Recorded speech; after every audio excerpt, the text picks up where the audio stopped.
最近好多同事都話瘦咗啊，我就問佢哋係咪好睇咗啦？因為為咗相嘅好睇啲咧，我哋有時都真係會去 keep 下 fit 噶。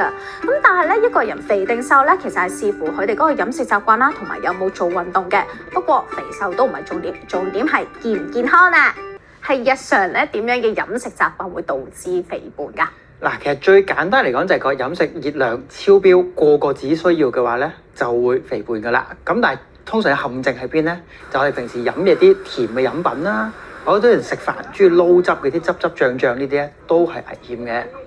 當肥胖症患者嚟揾你哋求助，你哋會提供點樣嘅減重療程啊？嗱，我自己嚟講啦，多數會先了解咗個客人或者病人嘅飲食習慣先，去盡量貼近翻佢原本食嘅模式。咁好處係咩？等佢冇咁易反彈，因為嗰個改變唔大。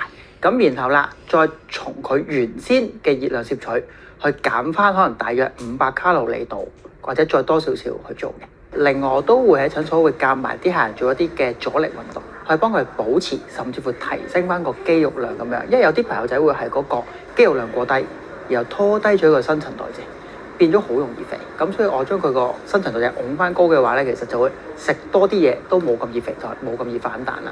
咁呢啲方法都係因人而異，你哋點樣斷定咧？個過程係點樣做咧？嗱，通常我就唔係淨係睇個體重嘅，雖然大家話我要減肥減磅，但係實際上啦，嚟到係幫佢做咩咧？係管理翻成個嘅脂肪比例。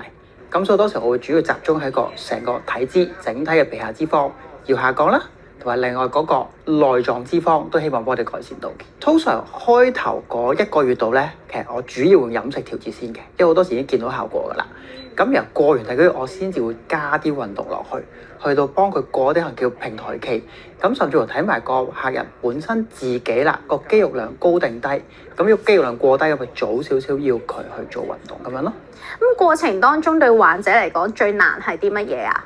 其實有啲會唔中意做運動，覺得啲阻力運動比較悶少少嘅，同埋運動嗰可能3-4個禮拜先開始有效果，佢係會唔想去做。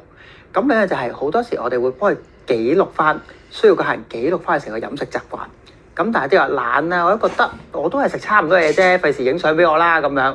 咁呢啲就會好難去到再幫佢微調咯。如果咧有超重又或者係肥胖嘅情況出現咧，千祈唔好靠節食或者係斷食去減重喎，因為唔單止唔長久啊，仲會有機會反彈，嚴重嘅話仲會影響埋身體健康，所以有需要都係揾翻專業人士嘅幫手啦。